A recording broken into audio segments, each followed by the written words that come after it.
जय श्री राम मित्रों। श्रीमन नारायण नारायण हरि हरि। मित्रों, जो हमारा आज का वीडियो है यह संकेंद्रित होगा मोक्ष की अवधारणा पर।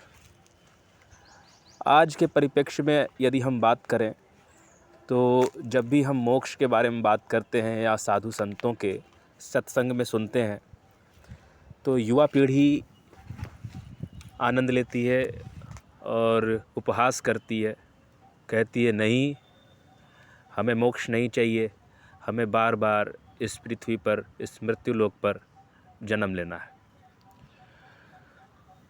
चूँकि मोक्ष के बारे में जो हमारी अवधारणा है आज के समाज में वह स्पष्ट नहीं है, इसीलिए इस प्रकार के वक्तव्य आते हैं। प्राचीन साधु संतों ने और दार्शनिकों ने मोक्ष के पीछे बहुत कार्य किया है, बहुत अध्ययन किया है और बहुत सारी सामग्रियों को छोड़ा है और मोक्ष को ही एक सर्वश्रेष्ठ और उत्कृष्ट जीवन की स्थिति के बारे में संकल्पित किया है। ऐसा बताया गया है कि इस जीवन का परम लक्ष्य हमारा मोक्ष की प्राप्ति ही है। यह होता क्या है? यदि बात करें सीधे शब्दों में तो परमात्मा के साथ एकाकार होकर जन्म मरण के बंधन से छूट जाने को ही मोक्ष कहते हैं। बुद्ध को जब निर्वाण की प्राप्ति हुई, बुद्धत्व मिला, तब उन्होंने भी इसी बात को अपने शब्दों में कहा। महावीर ने भी इसी बात को कहा और प्राचीन कई हिंदू उपनिषदों में, ग्रंथों में इस अवधारणा को स्थापित किया गया।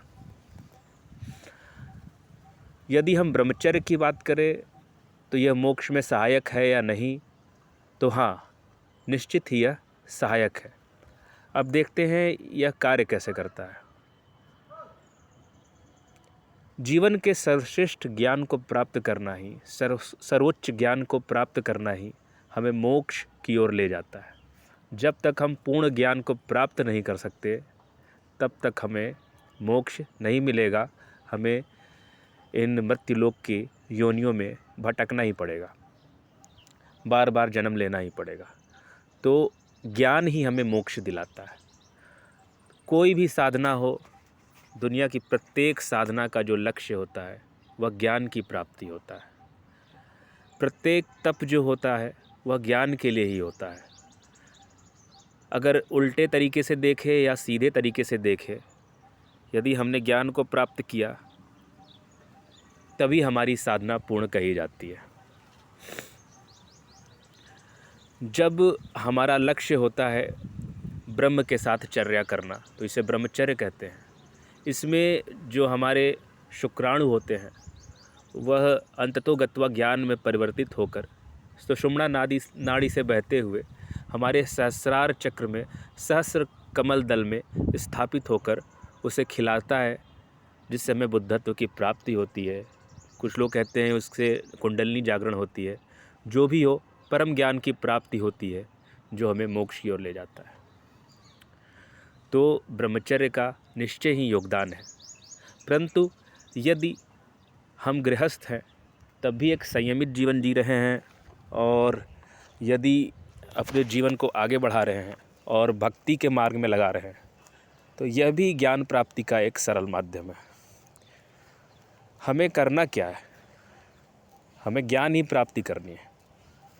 हम आश्रम धर्म का पालन करके ज्ञान की प्राप्ति करें या भक्ति मार्ग का अनुसरण करके। भक्ति एक ऐसा माध्यम है जो निश्चित रूप से किसी गरीब निर्धन व्यक्ति को भी, मैं यहाँ पर निर्धनता, मानसिक निर्धनता की बात कर रहा हूँ, उसे भी धनवान बना देती है, यानी विद्वान बना देती है, मानसिक रूप से धनवान बना देती है। तो भक्ति निश्चित रूप से एक परम कार्य करती है मोक्ष की प्राप्ति के लिए। तो मोक्ष के बारे में यदि बात की जाए तो यह परम चेतना होती है और यही हमारा लक्ष्य होना चाहिए। कुछ लोग कहेंगे कि यदि सभी लोग भवबंधन को पार कर जाएंगे, जन्म मरण के बंधनों से मुक्त हो जाएंगे, तो सृष्टि क्यों बनाई नारायण ने? सृष्टि इसीलिए बनाई गई ताकि जीव जब भी यह सोचे कि हमारी स्थिति क्या है, तो उसे यह अनुभव कराई जाए कि यदि आप निचले स्तरों पर जाएंगे, निम्न स्तरों पर जाएंगे, तो यह स्थिति भी हो सकती है।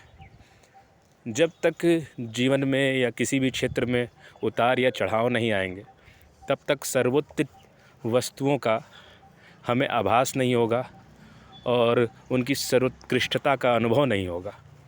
तो ये जीवन इसीलिए है ताकि हम परमेश्वर के संग का जो अनुभव है उसको सर्वश्रेष्ठ मानते रहें और उसके आनंद में आनंदित होकर सच्चिदानंद के साथ हमेशा निवास करें।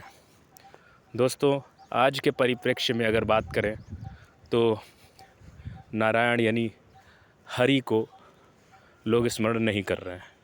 उनका नाम विलुप्त प्राय सा हो गया है। हम विष्णु का नाम लेते ही नहीं। हाँ, विष्णु ने राम कृष्ण के अवतार लिए, 9 अवतारों को लिया। हम उनके अवतारों का नाम लेते हैं, जो कि बहुत ही अच्छी बात है। लेकिन विष्णु को ना भूलें, हरि को ना भूलें, नारायण का स्मरण करते रहें। गजेंद्र को मोक्ष मिला नारायण के नाम के उच्चारण से ही।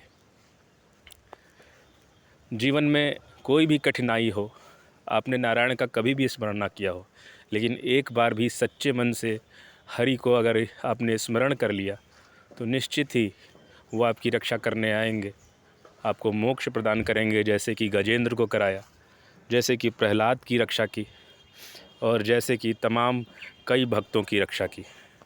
मित्रों, वीडियो ज़्यादा लंबी ना हो जाए, इसीलिए यहाँ पर आप लोगों से मैं आज्ञा चाहूँगा और आशा करता हूँ कि भक्ति, ब्रह्मचर्य और आश्रम धर्म का पालन करते हुए, श्री हरि का सच्चे हृदय से स्मरण करते हुए आप सभी को भी अपना प्रारब्ध प्राप्त हो।